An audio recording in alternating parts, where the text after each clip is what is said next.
Hello buddies, this is Chris Sniper, inyong kaibigan na explorer. At sa araw na ito ay may actual survey and exploration tayo dito sa Japan. Joke lang. Dito lang sa Pilipinas, nasa Mindanao area tayo. Then kasama natin ang Team 7-Eleven. Yung mga sikretong mga personal dito, no? Dahil secret lang. Okay. So, nandito tayo sa kanilang private area, no? Kapag nagre-remap kasi kami buddies, no, sa mga invitation, yung sa magpa-remap, may number tayo diyan. Gusto niyo kumontak. Then, pag may available time kami, contact lang kayo kay Black Phantom para magpa-set up ng skid. Then, doon na ang details, ha. Personal na yan, no? Kasi itong sa amin ay pagtutulong lamang sa mga kapwa natin treasurante na gusto maparimapin. Hindi kami namimirsa, hindi kami naghahanap ng customer o client dahil hindi kami negosyante. No? Ang sa atin, dahil nakikita natin ang field of treasurante ngayon, ang dami ng mga Pinoy na treasuranter. So, sa mga kaalaman naman namin, na natutunan din namin sa mga mentor, gusto din namin i-share. Sa actual na remapping, ay actual talaga din namin na ma-share ang mga sekreto sa mga nagkukuha sa amin. Okay? So, dito directly, no, ang area na to is very rich in history. Yun ang unang basihan natin. Bakit mag-remap? Bakit mag-remap? May treasure ba talaga dyan? May mga hapon ba talaga dyan? Yun. Dapat alam natin na may mga hapon before and during World War II sa area. So, pag meron, good na yan. Isa yan sa kinakailangan natin na malaman, lalo na pag may mga living witness. So ngayon, pag okay na yan, titignan ang mga markers natin, kung may mga relevant markers ba, then kung may story bang may nakuha na ba dyan, mas maganda yon. Kasi dito sa area, ang dami nang nakakuha, lalo na yung mga 1970s, 80s, yung mga quick deposit na dinudukot lang, ang dami. Hindi ko nasabihin buddies ha, kasi sikreto na, ang dami nang yumaman sa mga ganung pangyayari. Ang dami ding naluloko dahil akala nila bairan lang. Akala nila yung itim. O hindi gold bar kasi naghanap ng yellow pero gold bar sa ilalim. Okay, yan ang mga pangyayari. Alam niyo yun eh. Okay, so direct na tayo. So ngayon, actual remapping to. Ang area na to is naka-sea creek yan. Dyan. Itong tinatayuan ko, yan ang silangan dyan. Yan ang creek. Okay, doon naman sa right side yan, nag-Y creek yan. So, ibig sabihin ang area na to ay may sea creek siya na boundary. Kaya sa nare-remap namin, ilan na ba yun bro? Mga 8 na no? 8 deposit spot na sa area nito na mga 11 hectares. Okay, malaki. Yaman to. Okay, so ngayon, itong tinetest dig namin, kasi hindi kami mag-remap na walang test digging. Kasi we have to evaluate the markers. Kung totoo ba, kung genuine ba. Then we have to see the confirmation markers. Yan sa mga lectures natin, malalaman natin yan kung ang still is centering ba, padrip ba tayo, nasa bato ba, nasa ilalim ba ng bato, nasa dig site ba, yan. Yan tinatawag natin na treasure boreal layout, both Japanese and Korean treasures. So ngayon, ang tinetest dig namin, maliban sa mga na-remap namin, then pinapakita namin ng mga quick deposit insights, ito siya talaga ay talagang digging spot. Okay. Bakit? So diretso na tayo. Unang basihan natin sa remapping session, dahil bibili ang lupa na ito eh. Alam niyo yung pag mga foreigner ang bibili, may mapa yan, hawak. Okay? So ito siyang stone na to. Bato lang to eh. bato talaga. Tingnan natin. Ang bato na to, itong tinatawag natin na big boulder. Malaking bato siya, boulder siya, na naka-fix. Dapat ang fulcrum point natin, pag mag-remap, ay hindi movable. Hindi siya talaga move. Yung sloping to yung terrain eh. So, siguro nagbaha or nag-landslide, pero hindi siya nagalaw. Kita naman natin, no, sa taas. Parang naka-destruct. Saka doon, yun. Yung spot na yun, sa kabila, doon ang quick deposit. Yun. Ayan. Okay. So, dito tayo focus sa remapping ngayon. Okay. This is the big boulder marker na fulcrum point natin. Ibig sabihin, basihan sa Treasure Boreal layout. Anong makikita natin dito? Okay? So, ito. Yan. Sloping siya, no? Okay. So, unang-una, mapapansin talaga natin dahil ang unang guhit. Vertical. Yan. Yan. Dumiritso doon. Tapos may cross type na arko ng konti. Okay. Ano mapansin nyo? Sabihin talaga agad na X yan. Hindi X yan. Papakita ko sa inyo yung X. Ito muna dito. Dito ang X.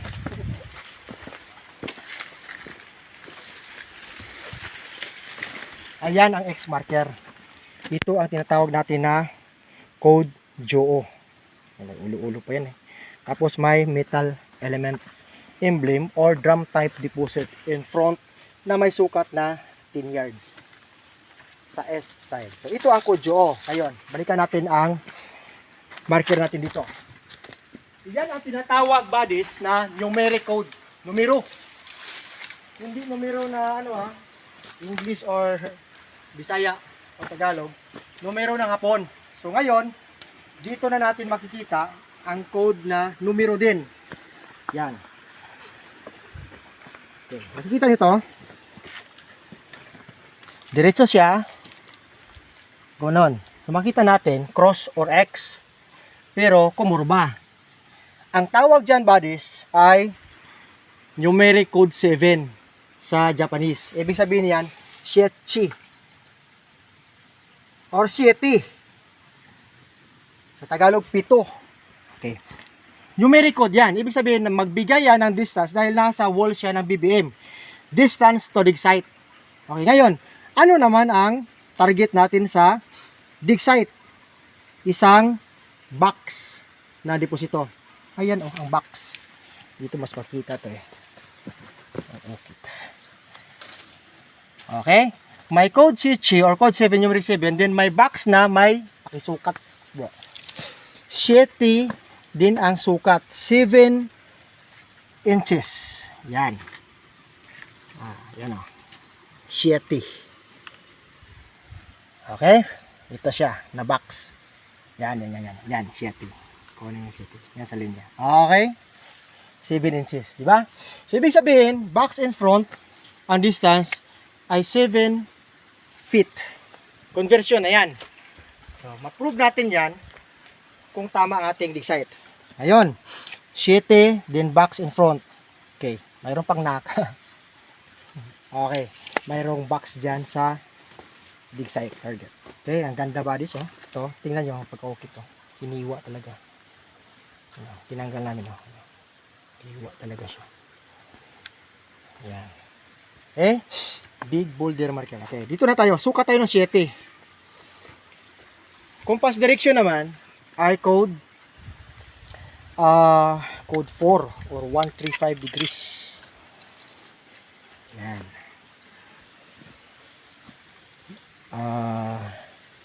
315 sa box. Back azimuth is 135. So balik rin natin azimuth tayo ng 135. Yan o, yan. Ang 135 degrees. Ayan. In front ang dig site southeast. Yan. 7. Tapos natin dito. Down. Tingnan ang 7. Galing dito sa box. 7 lang. Okay, di ba? Sintro. Okay, yon. Ito bro. Okay, ngayon, pag na-remap na, yan ang remapping buddies. So, bakit dyan?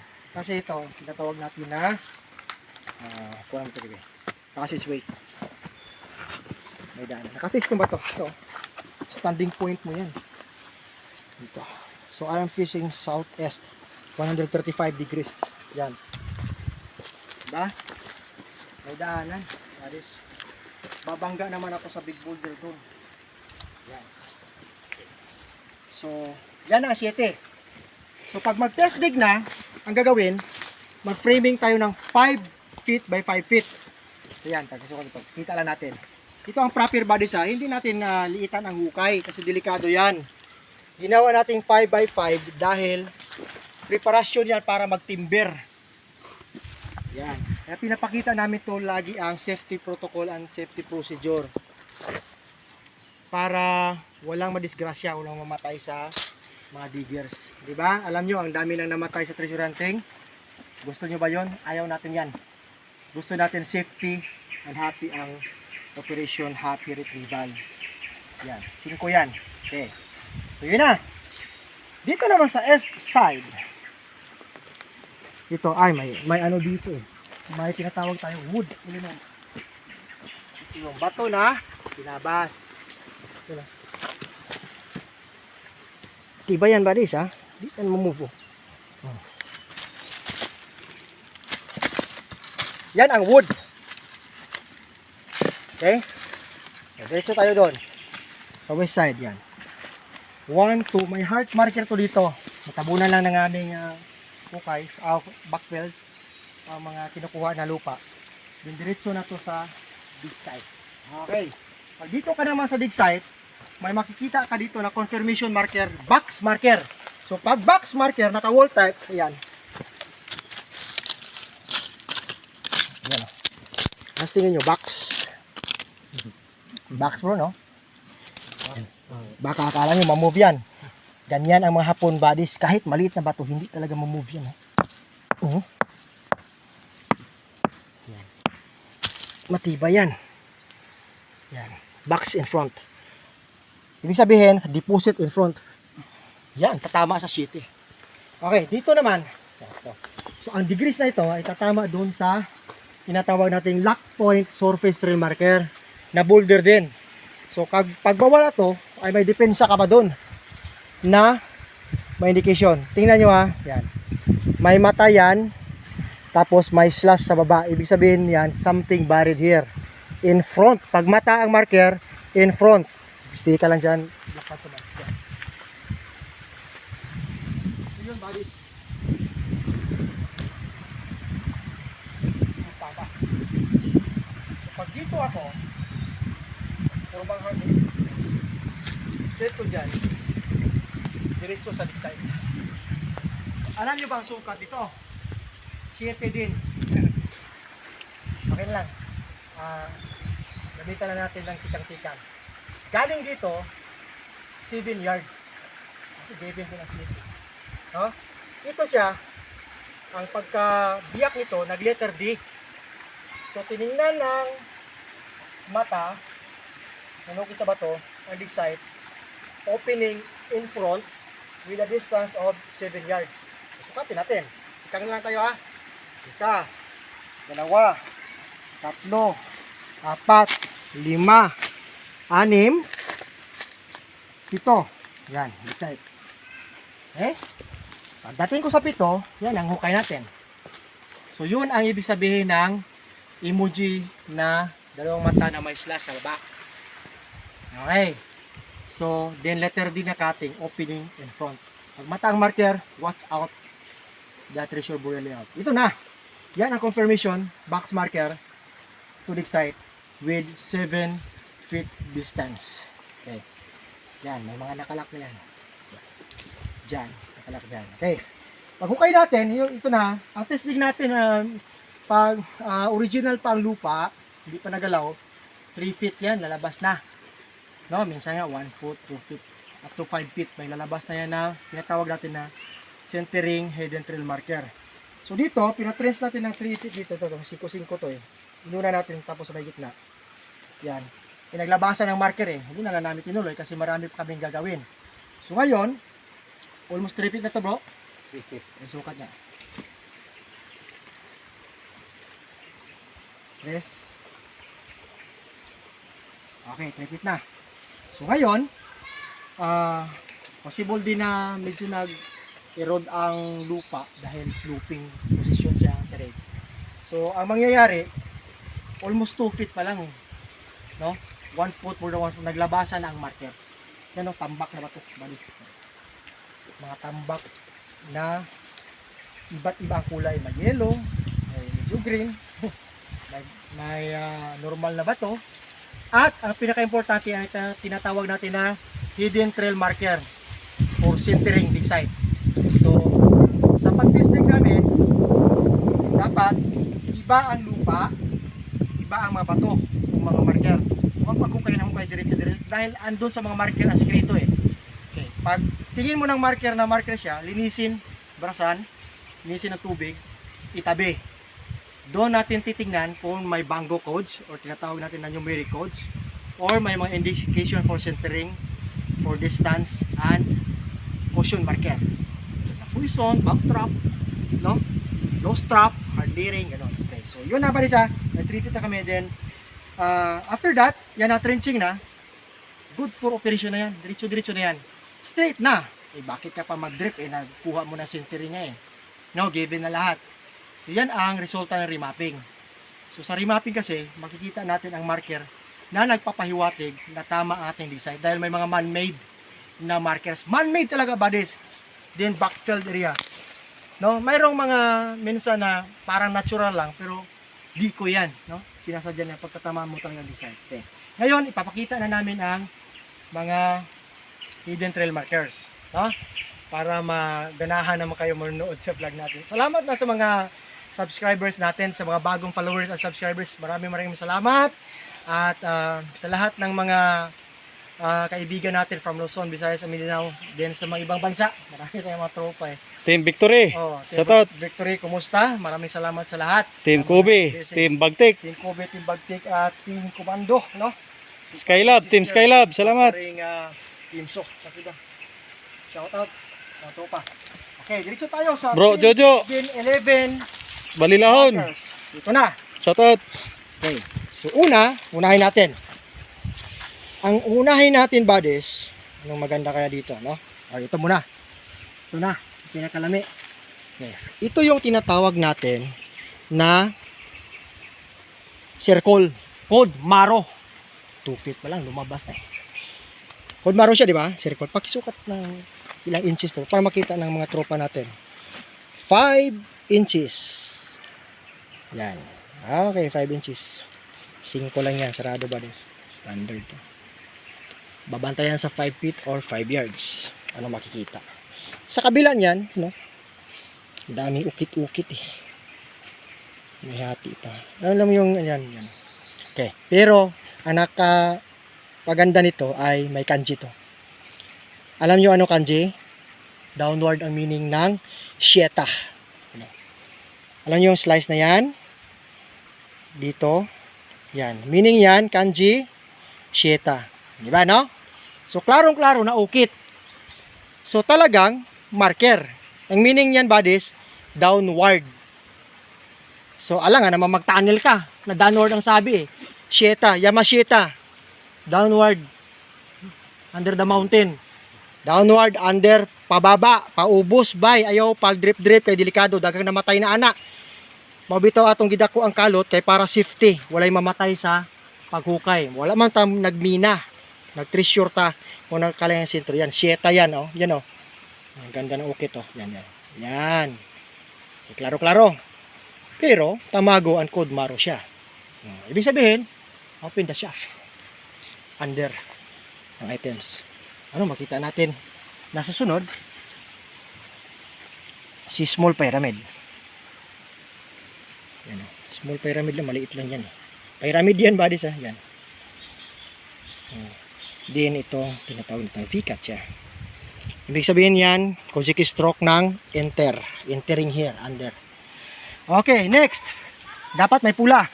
Yan. Pula, ha. Yan. Pang sentro. Flag ng hapon. May pula yan, araw. Okay. Next is heart. Para Superman type. Kasi may heart doon eh. Na ganito din ang forma yan, oh. Okay. Then, Ito pa, V-cut pa rin yan. Okay, almost box type. Pero may box marker talaga tayo na tinatawag natin inventory marker. Dahil may box sa taas, may box din sa ilalim na marker. Yan. Okay, yan. Ang gold bar na to, yellow. Yellow fever na. Okay, box type yan, rectangular. Yan. Okay.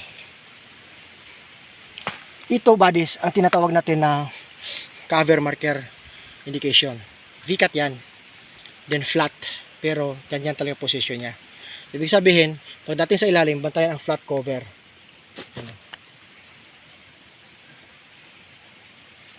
Yun lang, no? V-cut, no? Siyempre, pababa tayo. Entering under. Yan na, nakatabot. Ganyan talaga siya. Tawag natin dyan, puzzle type. Okay. No pa, same V-cut na puti. Okay, puti ba? Color coding white, metal, precious metal, gold. Gold is metal, then metal is undernet. Yan, puti na heart. Ang ganda pala ng heart na to, no? Naka V-cut. Nipis lang yung bodies, oh. Perfect tabas, no? Pagisukat, bro.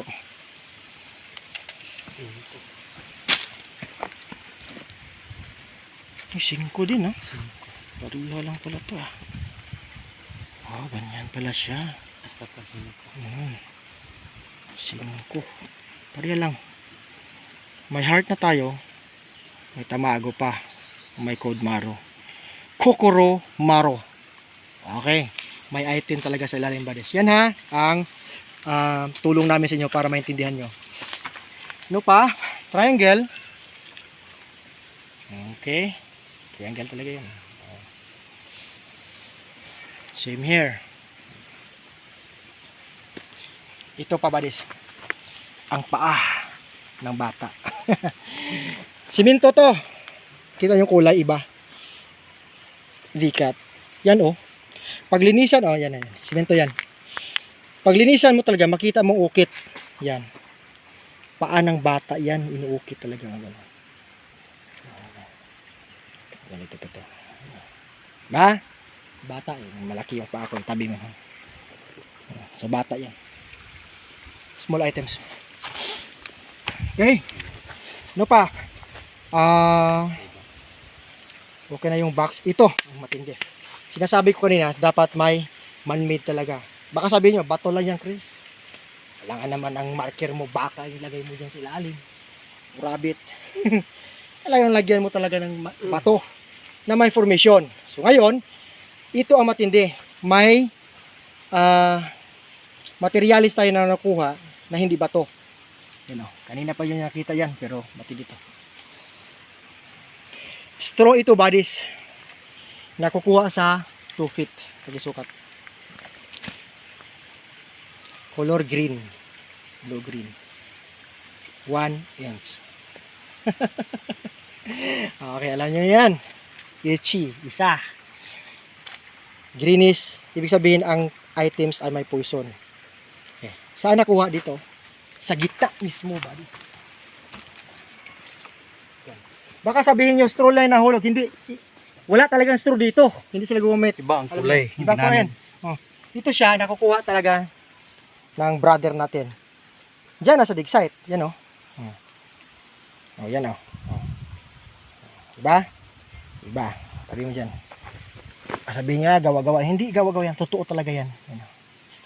Ganun ang posisyon niya. Yan. Okay? So, this is what we called a poison marker. Poison traps before the items or poison within the items. Okay. So, yan. So, ngayon, nakikita nyo na, no? Ilan yan, no? Sa dalawa-dalawa, basta, halos isang dosina, marker. Ang dami pa, hindi na lang nilinisan eh. Pero yan ang mga relevant, no? Saka yung kanji sheta na inuuki talaga sa code maro na nagpapahiwatig na tatargetin natin downward ang items. Yun lang buddies. Hopefully ay may natutunan kayo. Then maraming salamat no sa panonood niyo lagi ng mga vlogging natin no. Sa mga tropa natin no. Arigatou gozaimasu. Okay, so Salamat. team 7-11. Salamat. thank you Black Phantom. Then Ito si Black Phantom, kontakin nyo buddies ha. Kasi busy ako sa live ko. Okay. So si Black Phantom ang ating secretary ng team natin para sa mga remapping session. Then para sa mga gustong magpatulong sa pag-survey ng kanilang area, no? So ang detalye ay private na yan kasi private person naman kami, no? So yun lang. Hopefully may natutunan kayo sa mga vlogging natin. Then shout out sa lahat ng mga tropa natin sa buong bansa ng Pilipinas. And hopefully ang mga shout out sa team Sweet Nail Gabber sa Cebu. Then shout out sa team Paningkamot versus Paninguha and team Komando na patuloy sa bakbakan yon ngayon, no? At sa mga iba pang team, no? Kumusta kayo? Hopefully okay ang operation. Then patuloy lang tayo, no? Be optimistic always, no? And sundan palagi ang proper procedure and safety protocols. Once again, this is Chris Sniper saying, eat, sleep, and explore. Bansay Team 7-Eleven! Pasok! Bansay! Salamat, salamat.